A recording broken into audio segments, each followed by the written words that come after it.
Bon les fratés, bienvenue sur l'étape 4 de Paris-Nice 2025 sur Pro Cycling. On est à la moitié sur cette étape-là, étape entre Saint-Armand-Montrond et La Loge-des-Gardes, 162 km. Première étape vallonnée, un petit peu de montagne, c'est pas de la haute montagne, mais c'est quand même vallonné, donc ça sera déjà un peu différent. Je vous rappelle que la précédente étape, elle est encore disponible bien sûr sur la chaîne YouTube comme toutes les autres étapes. C'était un contre-la-montre par équipe spectaculaire, donc n'hésitez pas à aller voir. En tout cas, ça a tout bouleversé au classement général. Voilà, donc n'hésitez pas à aller voir. Il y a eu un changement de maillot jaune et tout ça. Donc n'hésitez pas à aller voir tout ça. Étape 1, étape 2, c'était plutôt du sprint. On a d'ailleurs remporté l'étape 2. N'hésitez pas à aller voir tout ça. Étape 3, contre-la-montre par équipe. Et étape 4, donc étape vallonnée. Profil nouveau sur le tracé de cette course au soleil. Paris-Nice 2025. Bonjour et bienvenue. Encore de la pluie, purée. Qui impose le respect. Seul un homme fort pourra s'imposer. Inutile de chercher parmi les coureurs fatigués ou mal préparés. Si vous avez vu les premières vidéos, depuis la première étape on a de la pluie, il n'y a eu que le contre-la-montre par équipe où on a été épargné, et bah là ça recommence. Ah, c'est pas ouf les formes du jour là. Il nous fallait Alaphilippe Hirschi, et je vois que c'est pas très... C'est pas au top quoi. Attaque de Barguil. Donc là, ok, on va protéger. Eh bien, voilà une attaque de Mauro Schmidt. Alaphilippe. On va protéger... Il est 8ème au classement des sprinters. Ouais, je regarde aussi ça, ouais, c'est vrai que c'est important. Lui il est pas classé, cette horreur. On va le mettre dans la roue de Marc Hirschi qui est quand même notre leader. Dainese qui est 4ème, donc c'est lui qu'on va prendre. Lui va protéger Marc Hirschi. Dainese protégé par De Klein. Ok. Et on a gagné l'étape avec qui, l'étape 2? C'est une bonne question. On va regarder justement l'étape 1. C'est Mats Pedersen qui l'a gagné au sprint. Il a pris le maillot jaune grâce à cette étape-là. Étape 2, Du jour, on la remporte avec Alberto Dainese. Le peloton a largement Tout le fait qu'il soit bien classé au maillot vert. Ok. Donc c'est Dainese quoi protéger. Nils Politt, il avait gagné avec la UAE le contre-la-montre par équipe. Et le général du coup qui a bien changé. On est passé de Mats Pedersen, premier maillot jaune de cette course. Alors on va juste faire ça, voilà. Maillot jaune, c'était Mats Pedersen le premier. Qu'est-ce que je fais là? Ensuite, toujours Mats Pedersen ici de l'étape 2. Et étape 3, Nils Politt. Donc on va aller voir Nils Politt qui devrait perdre son maillot jaune normalement aujourd'hui. Quoi qu'il est un peu complet quand même, donc on va voir. Voilà, étape 4 qui est totalement différente avec un profil en montagne. Ouais, donc maillot vert, on va voir ce qu'on peut faire avec Dainese. Oh, mais il est un peu loin là.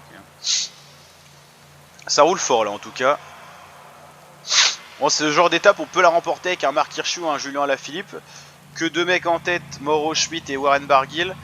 Ouais, vu comment ça roule, ils vont pas les laisser partir. Ils sont pas dangereux au général, mais sportifs ne devaient pas apprécier les ça part du jour au vu de la montée en rythme du peloton. Ça part pas quand même.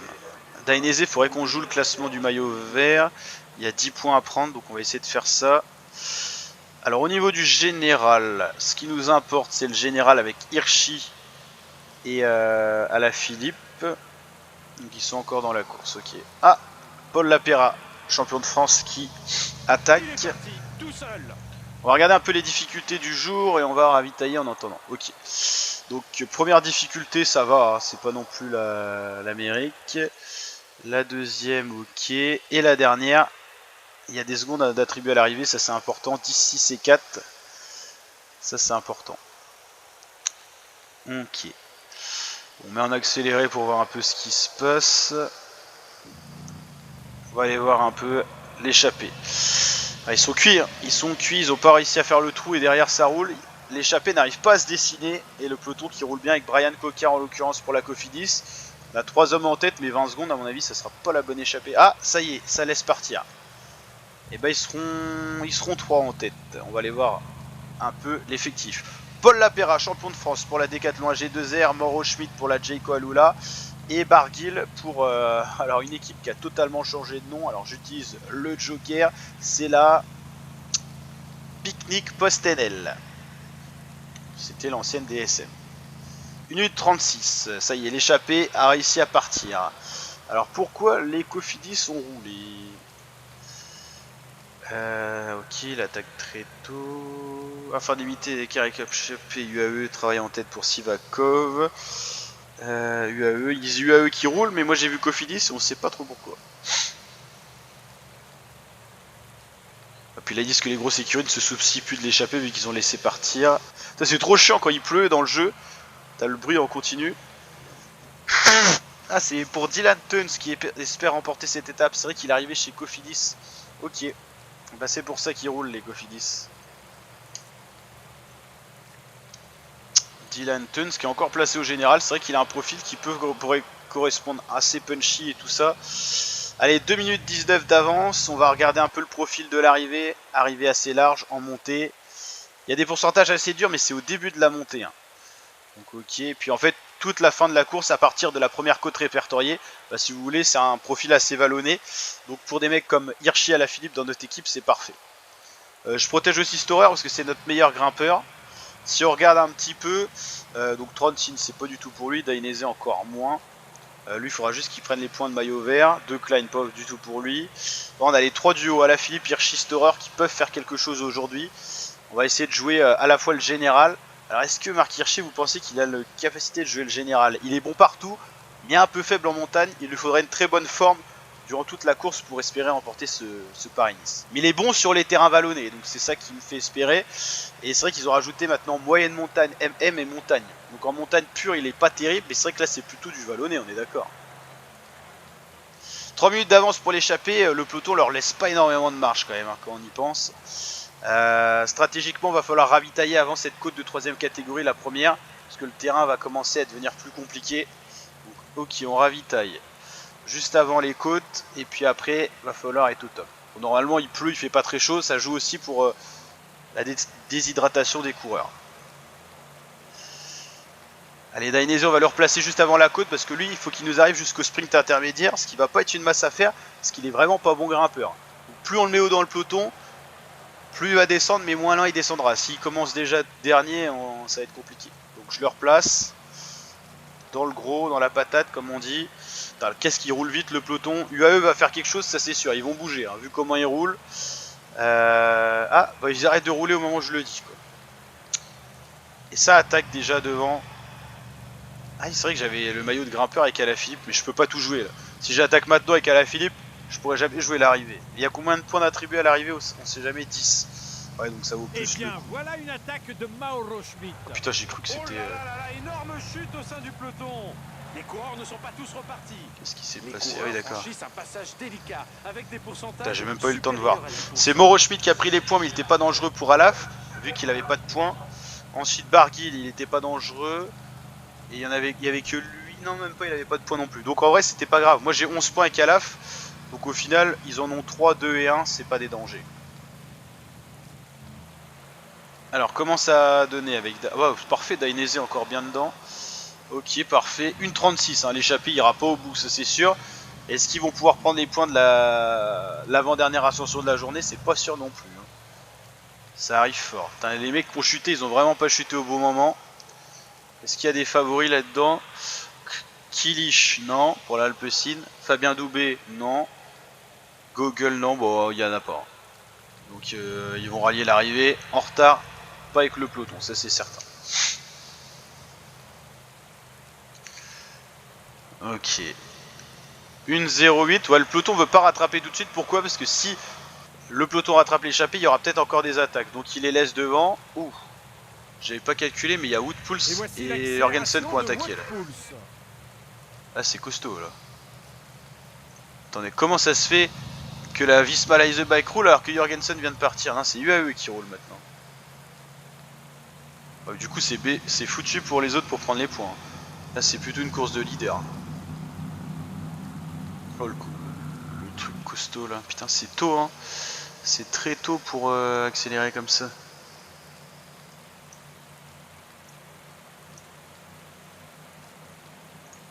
Certaines équipes ont pris l'allure du. Je pense que c'est trop tôt pour attaquer. En tout cas, c'est des costauds. Hein. Woodpulse et Jorgensen, ils sont à moins de 30 secondes au général. Ouais, c'est costaud. Hein. Bon, Dainese est toujours là, ça c'est la bonne nouvelle, parce que pour le sprint intermédiaire, c'est important.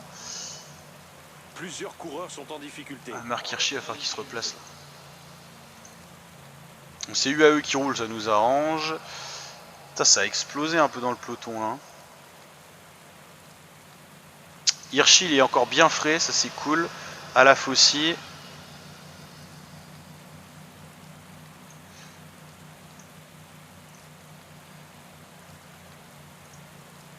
Bon, ils vont se faire rattraper dans tous les cas. Au moins ils auront tenté, mais ils vont se fatiguer pour tout à l'heure. S'ils arrivent à tenir encore tout à l'heure, c'est qu'ils étaient costauds. Merde, Alaf, qu'est-ce qu'il fait? Faut pas qu'on roule là parce qu'on est lâché derrière. Ça explose de partout le peloton là, c'est costaud.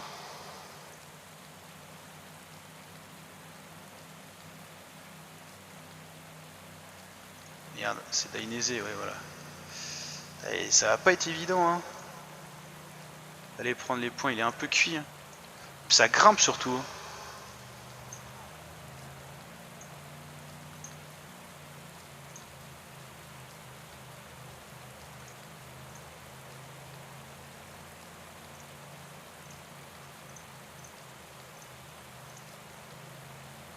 Ah puis ils vont tous être là, à mon avis je vais pas le gagner ce sprint là.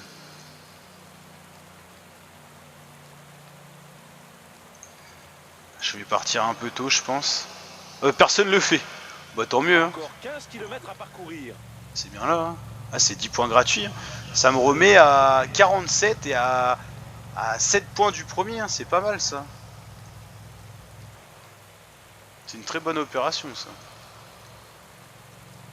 Bon je peux continuer avec Dainese, ça fait rien. Il gagnera pas l'étape de toute façon. Ça peut faire un point d'appui devant. Le peloton augmente son allure. Certaines équipes ne doivent pas apprécier l'échappée du jour. Bon, il y a des lâchés un peu de partout, on n'a pas eu le temps de voir. Ah, Marc Solaire! Ouh là là! Il a dû chuter Marc Solaire pour être lâché comme ça. Il doit être dans les événements, lui, c'est pas possible. Parce que c'est quand même le 3ème du général. Il n'y a pas, mais à mon avis, oui, pour être lâché comme ça, il a dû chuter. Hein.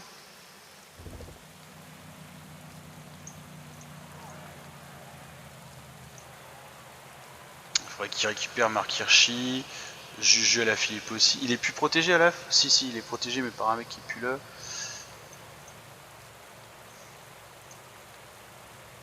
Il est protégé ou quoi, la Philippe? Accrochage dans le peloton. Le groupe d'échappés vient d'abdiquer. Le peloton ne leur a laissé aucune chance. Ils sont motivés les Cofidis, hein. Ça veut pas dire le contraire. Cette côte présente de redoutables pourcentages. J'ai peur qu'il fasse pas le poids Marc Hirschi là. Nous sommes à 5 km de l'arrivée.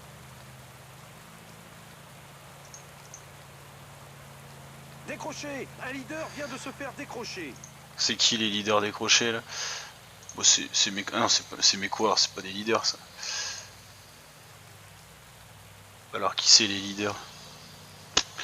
Je sais pas ce qu'il maratine le commentateur. Putain mais il est cuit Hirschi là, qu'est-ce qui se passe?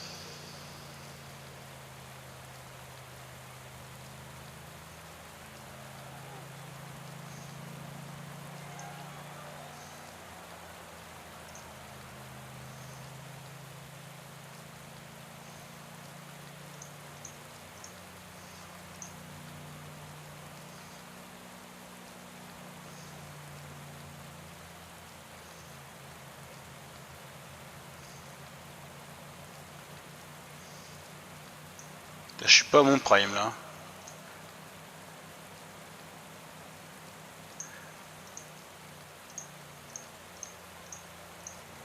Storer, allez, on sait jamais, Storer. Ah ça va pas le faire. Ah ça va pas le faire. Sur l'emballage final, il a mis tout le monde d'accord. C'est une Roglic. victoire amplement méritée. Roglic, Tuns, Martinez, Daniel Felipe Martinez, Storer. Ouais, bon au moins on finit dans les temps quand même. Mais compliqué hein. Compliqué cette étape. Mais victoire de Primoz Roglic, c'est quand même assez logique. Mais les attardés du jour parviennent Ouais, Cofidis, ils sortaient Dylan Tuns, hein. Ils ont eu raison. Storer, on fait 5ème, Alaphilippe 9ème et Hirschi 11ème. Il nous manquait quand même la petite Grinta. Donc certainement changement de maillot jaune, je pense que il était plus là, le maillot jaune Nils Politt, si je dis pas de bêtises. Nils Politt, à mon avis, il a perdu son maillot jaune. On va aller voir les podiums justement. Primoz Roglic remporte cette étape vallonnée devant Dylan Tuns et Daniel Felipe Martinez. Il finit 5ème, 9ème. C'est déjà ça. Général, c'est Pavel Sivakov qui endosse le maillot jaune. Donc Nils Politt n'était pas dans le groupe de tête devant Velens. Ok, ouais, que des gros leaders devant, au général. Meilleur grimpeur, on n'a plus qu'un point d'avance sur Primoz Roglic, faudra se méfier. Classement maillot vert, on est bien revenu, c'est Binyam Grimay pour l'instant, meilleur jeune Evenpool. Ok, et meilleure équipe Ineos. On va aller voir un peu tout ça pour voir où on est replacé au général. On est loin, hein. On est au mieux 23ème avec Mark Hirschi, toujours à 1 minute. Sivakov, c'est déjà un leader qui est dans les meilleurs, hein. C'est costaud, ça va être compliqué. Ok, et la prochaine étape, ça sera celle-là. Peut-être plus punchy, on verra ce qu'on peut faire avec Juju Alaphilippe. Allez, à très bientôt pour de prochaines vidéos. N'hésitez pas à vous abonner et liker.